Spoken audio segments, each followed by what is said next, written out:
Welcome to One on One. I'm your host, Greg Bassett from the Salisbury Independent newspaper. And today it's my pleasure, and we've been lucky in every show. Everyone who's been here is someone who makes a real difference in our community. And when you want to stack up people who make a difference, Hal Chernoff from Main Street Gym makes a difference. Hal, thank you for being here. Well, thank you for having me, and thank you for the kind words. Well, it's not kind. You're out there every day in the trenches doing stuff that helps people. But I like it. So it's self-serving. It's fun. Now, people say, ooh, boxing, how can that help anybody? It incorporates everything that you need to succeed in life. You have to learn discipline, respect. You have to learn to work as a team, work together. People think it's an independent sport. It's not an independent sport. Your coach and you have to have a very close relationship, and also as a group in the gym, we try to tighten it up so that it's more of a team thing and everybody works together. Kids are working out with other kids, they're sparring with other kids, and you really need other people to succeed. So no matter what your attitude is when you walk in the door, it seems like everybody starts to conform and come around and just turn into one of the guys, and we've had a lot of success there with kids. Now, success, you've had, Fernando and Alex Guerrero, who are top rated boxers, some of the best in the country, and they came out of your gym. What's that like to not be in obscurity, but to be sort of a regular situation and have these stars sort of either be presented to you or you have the ability to pull the stardom out of them? How does that happen? Well, I try to be very realistic about things. So when you have your first one, you're wondering if you really made the difference or whether you just got the right guy in the gym, and that can happen. It happens all the time when just somebody's just so talented. And then, if you're able to achieve it again, then you start to say, well, maybe I do have what it takes to be a good trainer. And it takes a while before you have that confidence to say, yeah, I think I know what I'm doing here. And you need that, you need the confidence to believe in yourself. But in the beginning, you're kind of wondering, do I really have what it takes? Because you're looking at great coaches from around the world, great trainers, Manny Stewart and Freddie Roach, and you're getting boxers that are up in levels with their guys, and you're going, am I on par with them? And so it takes a while to kind of feel like you really fit in. Right. And what's different for you is you almost end up being a father figure for these guys to a degree, or is that a simplification of the relationship? No, in boxing, that's kind of a norm. You have to have this very, very special athlete-trainer relationship. It has to be really tight to work. You look at any other sport, Coach Berkman with his lacrosse players, they have a good relationship because, they have to trust him and he trusts them, but there's a lot of them and it's spread out. With a boxer, it just becomes one-on-one, and that's why it becomes so much tighter. You know everything about them, you know every detail about their life, their ups, their downs, when they're feeling good, and you know it minute by minute through each day, so you can't help but get close, and that's all part of the sport. Now, I don't think you like to talk about this, but I hear stories all the time with Fernando that there were lots of different points where he wanted to quit or he wasn't quite as committed as he needed to be, and you were able to keep him back on track. What's that like? Sometimes that's probably your most important job as a trainer, is to keep somebody focused mentally. As far as I'm concerned, boxing is pretty cut and dry in technical skills. You had to learn to move your head, you learn your punches, you learn how to move in the ring, you learn how to fight different styles, but mentally is where it's all comes together. So if a boxer is getting fatigued mentally, getting to the point where maybe he doesn't enjoy the sport as much, or he's not, you got to learn to get in their head, and that's the real part of the sport. So in those times when Fernando was like that, I'd sit him down and have a long talk with him, and sometimes I wasn't sure I was saying the right things. I was just saying what I felt, and then he'd come around and it would confirm that maybe I guess I said the right things. Was he the best you ever coached? I've had some very good fighters. They didn't go as far as Fernando, but they certainly could have. I had a young boy named Antoine Campbell that was just an absolute natural fighter, even when he was 12 years old. Fernando, as good as he became, he was never a natural fighter. It all had to be learned and worked on very hard, just like Alex. But somebody like Antoine just walked in the gym and just blew me away the first time he stepped in the ring. Right. Now, Fernando's in this stratosphere of celebrity, and I guess he's still fighting, but he's not locally as much here. I don't hear that much from Yeah. Fernando, and he's out in California. I'm not He's sure. living the big time. I don't know. Okay. I But don't Alex know. is still around. Alex is around. When's his next fight? I spoke to the promoter yesterday. They want to do it possibly early May. We were going to go in mid-April up in Wilmington, and they moved that fight, and now they're looking at early May. And the promoter that we're working with up there, the Tiberi Group, which is Champs Management, they're very, very high on Alex. They took a Right. chance on him. They put him on 3 of their cards now, and they are really pumped about Alex. They like his style, they like his demeanor, they like him as a person, and so they're getting behind us, and we're going to make a good run for the top. Alex is going to get his shot. How's he different than Fernando? Are they different fighters, or are they? Absolutely. First of all, different body styles. Alex is 6'3.5", Right. and he's a cruiserweight. He'd be considered on the thin side for a cruiserweight. A lot of guys are 6 foot, 200 pounds. 200 pound is the limit. Right. But Alex is very, very deceptive. Deceptive in his strength, and can move really, really well for a guy as big as he is, which is also one of his big strengths. He hits really hard. He can take a lot of punishment. So if you go in with Alex thinking what a normal person might think, you're going to be sorely disappointed. Right. Now, we did a question and answer session with you in the Salisbury Independent last summer. One of the most successful that we've ever done. It was just tremendous. But the thing that got me in that long interview was the things that you experience as a coach with kids in our community, the things that you see. Talk about what you see and what maybe the community can do to make things better for some of these kids. Well, when you work with kids for 27 years, 28 years, and you're working with the type of kids that I've worked with, which is not saying bad kids, Sure. but certainly troubled kids, kids that have very little in the way of means, financial, sometimes very little in the way of support at home. You see so many things, and you see it over and over for years. You know, you've got to get better or good at reading them and dealing with them, because you learn so much as a coach. It's not just the kids learning. You learn how to get to them. You learn what to look for. You learn what makes a kid tick. And I've seen kids come in there that have been sent to me by teachers, principals, police officers, and they can't dedicate as much time to one of these kids as I can in the gym. And that's probably why the program works. If I see a kid come in that's got real problems, I can spend more time with them. And once I bring them into the fold, then it's almost like it almost works by itself. Once it starts, the wheel gets turning, and he gets more and more a part of the nucleus of the gym. And then when the next kid walks in, he sees a larger group of kids that are all doing the same thing with the same attitude, working hard. He might be on the outside, and it's just a stronger magnet that pulls him into the fold. Right. So one person told me he was going to try to bring like 20 kids into the gym at one time, and then I said, whoa. I don't want 20 new kids in the gym. They'll be bouncing off the walls, and I'll be over here, and I've got good assistant coaches. But one of the most important things is you've got this strong nucleus of kids that do things the way you want it done, show respect the way they're supposed to show it. So when a new person walks into the gym, they see how it's supposed to be done, and they feel out of place if they don't do it. Yes sir, no sir, or hello, and shake your hand when they walk in, and ask please lace their gloves up, and thank you when they're done. And when they start seeing everybody else do it, then they feel like they're the oddball if they don't do it, and that's Right. how it all starts to happen. So, you know, I couldn't work with, I don't know if I could do it with 1,000 kids, but I can do it with as many kids as that gym will hold. Right. You know, it fascinates me you say the word respect. You know, and I look all the time for institutional failures for kids, whether it's, you know, society's failing them or the institutions, or if it's culture, or, you know, what causes the trouble. But when you're at that gym, there's respect. It just drips with respect for each other. When you're in the school system, sometimes at school events, you don't get that same kind of feel for the respect. Sometimes I think kids can feel that adversarial situation between teacher-student, Right. you know, just like they feel it between parent and child. But in the gym, they learn quick that, A, I'm not their friend, Right.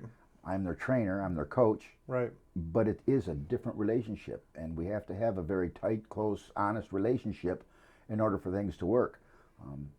You know, after a while, they learn that I want the best for them. Right. I let them know that. my methods for getting the best for them isn't always what they think is right, but as long as they keep understanding that I want the best for them, and they come around. Yeah. My wife is always amazed. She says, I don't know what it is, but when you talk to them, it's like a whole nother level, and sometimes I don't even see it. And I see that, and it's one of those things. I guess cynical people would say, well, yeah, if you don't perform, he's going to kick your butt, and it's not like that. But I know that you could kick my butt. I know you could kick anyone's butt. No, not anyone's, but you know what I mean? There's always somebody out there. But it's just like the drill instructor in the military. He's never going to hit you, but he could. So you better listen to that guy because he's got it figured out. And I get that same kind of feeling with you. I don't want it to be that they're afraid of me Yeah. physically, and that's not really what respect is about. But I do. But it's like this is how we do things here. There's a sense when you're there that this is how we do things here. This is how things Exactly. are done in the gym. I don't tolerate. I draw my lines, and I don't tolerate it. And I'll do some things that maybe the teachers can't get away with in school. Right. If a kid goes in the bathroom and leaves paper all over the floor, I can send him into the bathroom, let him clean the bathroom. Right. And if he says, well, my parents are going to pull me out because I'm paid to come in here and train, I'll go, see ya. Yeah. So if you want to be a boxer, you got to obey all the rules. The rules are you keep the gym clean, you pick up after yourself, you take care of your equipment, you're respectful to the coaches. And I always tell them the same thing. You walked in my door. I didn't go out on the street and pull Right. you in here. So when you came in, you have to conform to what we want. Right. And of course, if you get that one kid once in a while that's just a little over the edge, you can always say, well, why don't you step up in the ring? You're going to go a couple extra rounds tonight. And you know who to put him with to kind of help put him in his place without it really looking like you're, Right. Right. And it's all good. It's all good. It's all good. Now, Main Street Gym is not on Main Street. No. We used to be on Main Street. Right. And people say, where is it? And I tell us where it is. It's confusing because we moved. Right. We had the good fortune of having some businesses like D.W. Burt and other construction companies get together, and Gillis Gilkerson, and we moved up in Northwood Drive on a property that used to be the old Bowl Drive-In. Yeah, it's the drive-through, or the drive-in, right? The drive-in. Yeah. So if you're an old-timer from Salisbury, Yeah. then you know where we are. It's behind Pet Boys on a little street called Bowl Drive, which is right off Northwood Drive in that area behind Pet Boys. New facility. People are amazed when they come from out of town, other coaches, other officials, especially the people that understand boxing, because there's not a lot of boxing gyms in the country as Right. nice as Main Street Gym. We're very fortunate to have the people get behind us and help us build something like that. And you had a great event just recently in the fall. And when you first told me about it, I was like, that's not going to fly. But it was a tremendous event. You had great turnout. It was successful. I still hear people talking about it with guns and hoses. I believed in it from the first time I heard it, and as a boxing coach and somebody that runs a nonprofit working with my kids, there is a split I have to have. And I have to care and work with the kids and do my thing with the kids to do what needs to be done. I also have to raise funds to keep the program going. So I put two hats on. And the guns and hoses works so well in other parts of the country, which is basically police officers competing against firefighters. Cops are guns. Firefighters are hoses. Right. And what it is you've got a large community of both the firefighters and the law enforcement, typically got a lot of pride in their job, pride in the people that they represent them up in the ring. So you've got that little pride thing going, and that draws a lot of energy from Yeah. the community. And it just makes for a great event, because what it did is it drew the firefighting community closer together. I think it drew the police officers closer together. It drew both organizations closer together, and it put them right out there in front of the public in a whole different light, that it was just a win-win. And on top of everything else, our kids got to work with these kids for Right. months and got to see that the police officers aren't bad guys. Right. They sweat just like you do. They make mistakes like you do. They get hit just like you do. Yeah. And so I had one kid walk up to me that used to be kind of a street kid, and he says, "Coach, I got to admit it, these aren't bad guys." Yeah. I says, "No, they're not bad. They're just guys. They have a job to do." And you had a tremendous turnout there. It was a great turnout, Yeah. and everybody had just so much fun the whole night. The energy. Sometimes everything lines up perfect. We worked real hard to make it a good event, but the fact that it actually came off as good as we wanted it to, that was just a beautiful thing. And it seemed like from the time the night started, the energy was up, Yeah. and then continued to go up all the way to the very last bout. And of course, our heavyweight bout was a barn bruiser and two big guys, and the crowd went crazy. And I knew we did a good event when I went up in the ring and thanked everybody and said drive home safely, and nobody left. They wanted to stay for another 45 minutes. Wow. Yeah, that's when I went, wow, I think we did it. That's so cool. I know I grew up with a guy, Brian Records, who's an assistant chief, deputy chief here in Yep. Salisbury. And his son participated. He's Right. in the fire service as well. Brandon. And they had a photo on Facebook of Brian with his wife and the kid. And I'm not going to say Brian was crying, but he was proud enough that there was almost a little tear. I guess his son won among the firefighters or won his match. Or He did win. He won Yeah. big. And I can tell you, as proud as he was when it was over, I can tell you that he was also just as nervous while he was in the ring. Yeah. Because you could see it in his face. I saw some pictures of him while the fight was going on, and he's a concerned father, even though his son is a big, strong boy. Right. He's, it's a grueling sport. I can't imagine. And he was concerned, and he was concerned all along, but he was, that's what it's all about. I mean, the higher the peak, the harder it is to climb, the more rewarding it is when you Right. finally climb it. And Right. so that's why it was such a great event, and it raised money for Main Street Gym. We made a donation with the police officers to the National Law Enforcement Fund in D.C., $1,000. Right. And we donated $1,000 together with the firefighters to the Wounded Warrior Fund, Right. which made us feel pretty good because, Wounded Warrior's great, yes. instead of just, trying to raise money to keep our doors open, which is very important to us, it felt pretty good that we were able to do something back, to a good cause. It made us feel pretty special to be able to do that. And you'll have it again next year. We're hoping to do it if we can get the participation Okay. from law enforcement. I got a call the other day from somebody that knew about it and was there and said they wanted to know if I would be interested in helping them do one in Baltimore. Wow. So they want to do the same type of thing. So I said, absolutely. Now you've got an event coming up here in March. March 27th. March 27th. What is this one? This is not a fight, although some of the bands might be a little competitive. This is called Concert in the Ring. So it's still going to be going on up in the ring at Main Street Gym. It's called Concert in the Ring. And it's a bunch of top musicians from around the area. But like skinny little guys with guitars, I could get in a fight with one of those guys maybe. Yeah, or just hit him over the head with another guitar. With a cymbal. A cymbal. And we're going to have 4 bands. A band that Don Hall put together called Blessed Gypsy, which, they have a phenomenal sound. I think people are going to be blown away when they hear them. The Blues King of the Eastern Shore and probably up and down the East Coast here, Chris English, who's noted for his blues. He's just a very good talent. You've got Brian Rousseau from Ocean City. Yeah. Brian Rousseau and the Tragic Figures, who you know. Good friend, yeah. They played the 930 Club, and they don't even let you in the door unless you're pretty good. So Right. Brian's a talented performer. And then a band called Red No Blue, made up of Dr. Gittleman, Rob Becker, Yes. and then Nick Dudas is the drummer. I think the 3 of them. I've not heard them. I'm going to go see them at Adams Ribs, but I've heard they're very good. They're a fixture down at MR Ducks. Yeah, and Yeah. everybody told me that they're really a good band. So, that's going to be a nice event to have them there. So. And Mitch Gittleman, who's so dry as a human being, when you see him in the band, he becomes this other person. Yeah, it's I think that's where he cuts loose. You know, Yeah. I don't know him, Yeah. but it's going to be interesting, and they're going to be playing their set, so we're really excited about it. Right. And the money raised for that will go back to the gym? We're going to be splitting ticket sales, and we're going to be giving a large portion of that to it's a organization that's fairly new called the Excellence in Nursing Fund. It's run at PRMC, but it's funded privately. And what it's for is kind of a new fund that's designed to reward nurses that kind of go above and beyond. So they have a gala every year, and they reward them to when they've done an extra special job. And I see you brought Jim Presbyler with you today, who's a retired physician's assistant from PRMC, and he's helping in this event. He's also got a tremendous amount of experience in promoting and in the music business. He's worked with the Beach Boys. He's been on the road with some famous bands.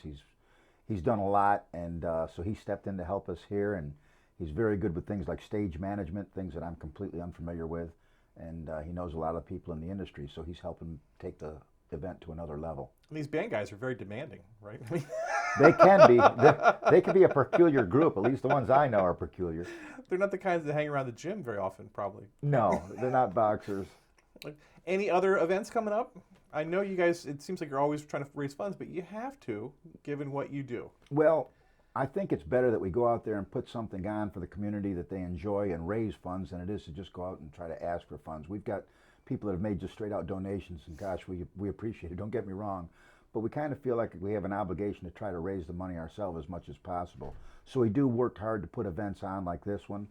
We've got Fight for the Hole 2, which is a cornhole tournament on April 11th. That's going to be a big one. That's the second one we've done. Where's that, at the gym? It's at the gym, Okay. indoors. It's going to be a really nice event. And again, that helps us raise money. And also, you know, we want to do this concert in the ring, and we want to continue it so that it's a series, so that we use different musicians on the Eastern Shore, a lot of local people is what we want with the talent, and maybe have different funds that we donate to. You know, it doesn't always have to be Excellence in Nursing Fund. There's a lot of good causes in this community, and a lot of them need help, especially in this economy. So if we can be part of that, it's one more thing Main Street Gym does. It's kind of special. And you have some great backers in the community. I know Pahanka supports the gym in an Sandy amazing Fitzgerald. way. If I could sit here and do a 30-minute Right. commercial for Pohanka, I'd do it. Yeah.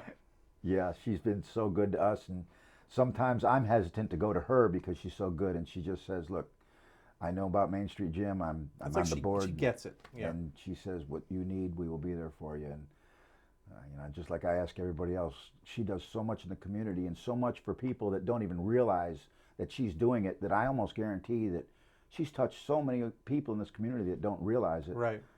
Why would you buy a vehicle anywhere else? That's That my whole only pay it question. forward thing is really cool. And that's just one of thousands of things. I mean, I've seen the list of organizations she donates to, and it just goes on and on and on. And a lot of times she doesn't even want recognition for it. She does it, you know, behind the scenes. If people knew the things that I know, they couldn't buy a car anywhere else. If I'm a parent and I have a kid and I think boxing might be good for the kid, what's your recommendation on that? How can I determine if boxing is the solution for my kid?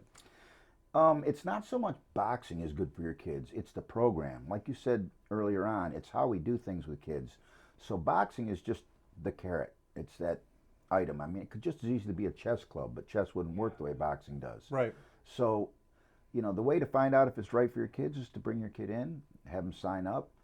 A lot of kids are very intimidated about going to a boxing gym. They don't know what to expect. Is the guy going to throw them up in the ring with no headgear, no mouthpiece, and find out if they know how to box the first night they walk in the door? Right. And yes, there are gyms that have done that in the past. The old tough gyms, your first test when you walked in the door was how well could you take a beating? Right. But that's the old days. Now it's about bringing them in, getting to conform to the way you do things, the rules of the gym, the way you train, and then gradually putting them up into the ring and getting them used to it to the point where a kid that was so feared to go up in the ring, and after a while it just becomes anything else. I always relate it to the first time you jump off, say, something high up in the air into the water. Well, the first time you're very hesitant, the second time a little less hesitant. Pretty soon you're running up and jumping in the water because it's fun and you wish it was higher. Right. It's the same type of thing, and that's how we try to do it. You know, get them very used to it, comfortable, and then after a while they just start to love it. And people want to tell me sometimes it's not safe, but my kid played football at Bennett, and I almost think the football program not the program, but the experience, the hitting on the field was probably more damaging than what I see in the gym. Like boxing almost seems safer to me. Every coach in boxing, if you talk to any of them and ask them the question, do you have more injuries here or anywhere else, they'll tell you they hate it when kids play other sports because that's where they get the injuries. Right. Coach, I can't come in, I sprained my ankle. Coach, I can't come in, my shoulder's hurting. It's never, Coach, I broke my hand or I Right. got my jaw broken or I Right. can't come in, my nose.